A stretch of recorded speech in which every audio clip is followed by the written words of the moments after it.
mexicanas, mexicanos, integrantes de las Fuerzas Armadas, a sus familias, a todo el pueblo de México. México, nuestra nación, es extraordinaria. Tenemos orígenes en civilizaciones que se remontan a más de 3000 años. Somos también, probablemente, el único o de los pocos países en el mundo que han vivido 4 transformaciones profundas, que han moldeado nuestra historia hasta llegar a ser lo que somos, un gran pueblo y una gran nación. La primera transformación, la independencia de México, que inicia con el grito de Hidalgo, el padre de nuestra patria, un hombre visionario e inteligente que supo conducir el inicio de nuestra libertad.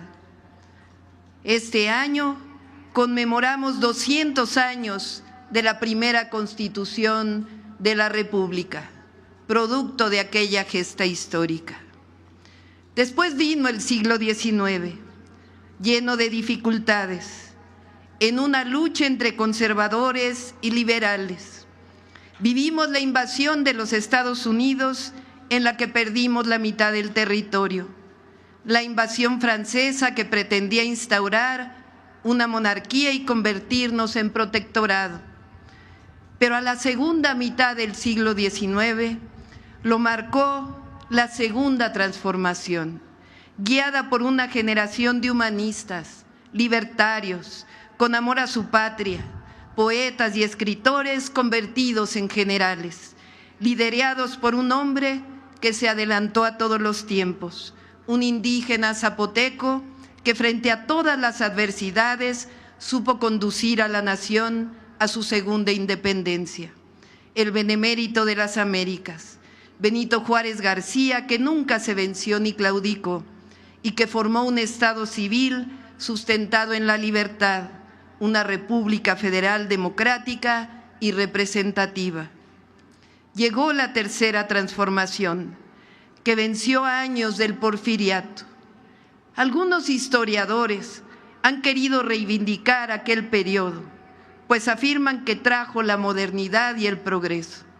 Pero no hay desarrollo que pueda justificarse si está basado en el terror, en las matanzas, en las guerras de exterminio a la población indígena, en el despojo y la entrega de bienes nacionales, amistades y extranjeros. Eso fue el porfiriato. Por eso surgió la Revolución Mexicana, con precursores inteligentes, valientes y sensibles como Catarino Garza y los hermanos Flores Magón, y gestas sociales como las huelgas de Cananea y Río Blanco. En 1908, Francisco I. Madero escribe sobre la sucesión presidencial y decide en 1910 postularse a la presidencia contra el régimen de Porfirio Díaz, que había prometido en aquel entonces no reelegirse. Bajo el grito de sufragio efectivo, no reelección, encabezó a un pueblo harto de las injusticias y los autoritarismos. Fue encarcelado junto a miles. A su salida, decreta el Plan de San Luis, cuyo texto inicia de la siguiente forma: los pueblos, en su esfuerzo constante porque triunfen los ideales de libertad y justicia, se ven precisados en determinados momentos históricos a realizar los mayores sacrificios. Ha llegado, decía Madero, uno de esos momentos, una tiranía que los mexicanos no estábamos acostumbrados a sufrir. Convoca en ese plan a levantarse en armas a las y los mexicanos justamente el 20 de noviembre de 1910, hace 114 años. Madero llega a la presidencia después de meses de insurgencia, convocando elecciones, las cuales gana abrumadoramente. Restaura la democracia, pero se aleja de sus aliados populares, que le dieron el triunfo. Y poco más de un año después, es derrocado y asesinado junto con el vicepresidente Pino Suárez por un golpe de Estado perpetrado por Victoriano Huerta y apoyado entonces por el embajador estadounidense más intervencionista que haya habido, Henry Lane Wilson. De todos los gobernadores de aquel tiempo, solo hubo uno que no aceptó ese golpe de Estado, el gobernador de Coahuila, estado natal de Madero, Venustiano Carranza. El 19 de febrero de 1913, el Congreso del Estado de Coahuila publicó un célebre decreto en el que desconocía al usurpador Victoriano Huerta y facultaba a Venustiano Carranza para crear una fuerza armada y restablecer la democracia y el orden constitucional. Ese es el origen de las Fuerzas Armadas de México. Es decir, las Fuerzas Armadas mexicanas vienen de la lucha contra un golpe de Estado, vienen de una revolución social, viene la lucha por la democracia, la defensa del pueblo mismo por sus derechos. Y esos principios los han mantenido hasta nuestra fecha.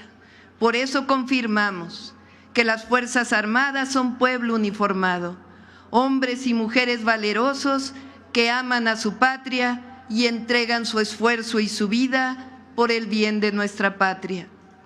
La lucha incansable de Zapata y Villa por la justicia social marcaron la historia de la revolución, así como por grandes hombres como Felipe Ángeles y grandes mujeres como Elisa Acuña, Adela Velarde, Clara de la Rocha, Carmen Parra y todas las heroínas anónimas.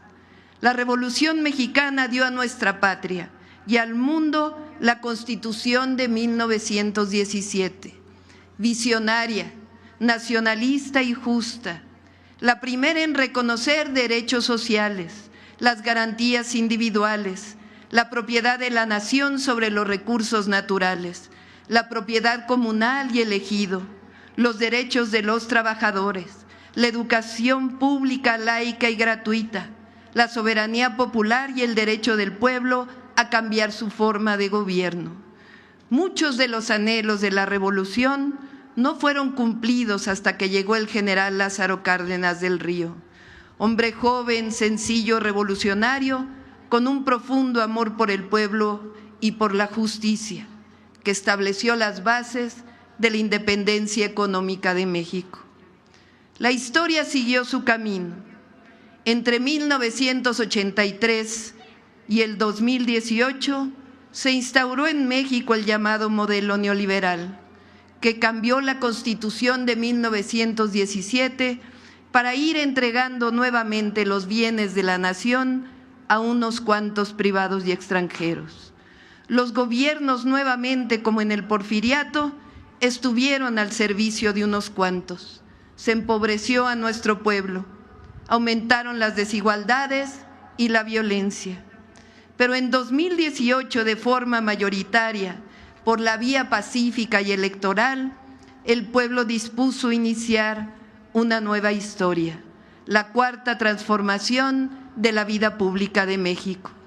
Nuestro modelo ha tenido como base erradicar la corrupción y los privilegios, liberar esos recursos para atender las necesidades de la mayoría del pueblo y mejorar los ingresos de los trabajadores. Con ello ha disminuido la pobreza y las desigualdades, y hay una ruta de desarrollo con prosperidad compartida para nuestro país. Esa nueva historia, la cuarta transformación, la inició el presidente Andrés Manuel López Obrador. Hoy vivimos el segundo piso de la cuarta transformación. Se sustenta en la consolidación de la justicia, de la democracia, de las libertades, para alcanzar a plenitud la felicidad de nuestro pueblo.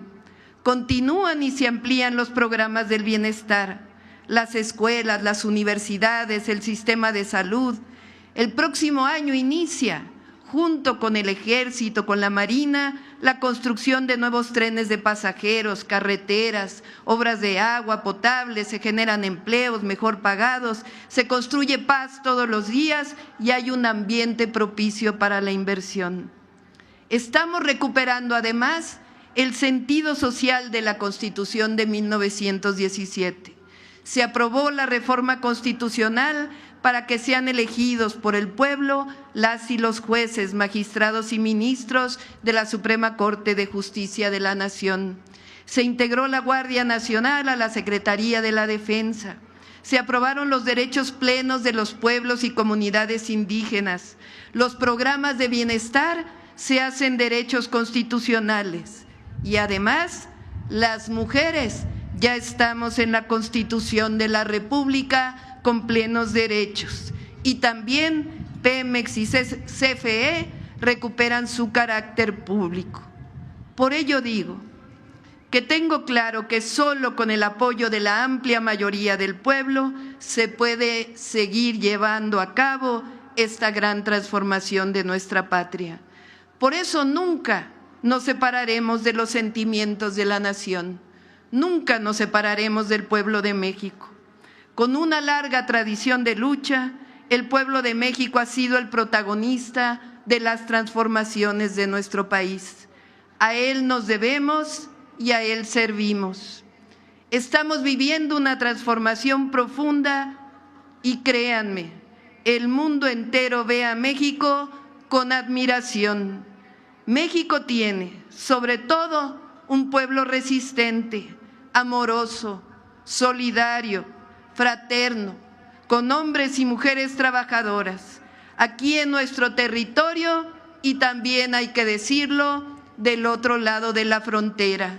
Las mexicanas y mexicanos en Estados Unidos, nuestros paisanos y paisanas, son héroes y heroínas de la patria, trabajadores que apoyan a sus familias y a la economía de México, pero también, que se escuche bien y que se escuche fuerte, contribuyen a la economía de nuestro país vecino, de los Estados Unidos. Las y los mexicanos somos de los mejores trabajadores del mundo, en el campo, en la construcción, en los servicios, en el turismo, profesionistas, científicos que construyen todos los días por venir en todos los lados del mundo en donde estemos y también, por supuesto, en nuestro territorio. A 114 años del inicio de la Revolución Mexicana, afirmamos: somos un país libre, soberano, independiente, solidario, generoso y democrático. Y no olvidamos de dónde venimos. Por eso conmemoramos la Revolución Mexicana y decimos con certeza y corazón que vivan las mexicanas y los mexicanos, que viva el pueblo de México trabajador y valeroso. ¡Que viva México! ¡Que viva México! ¡Que viva México!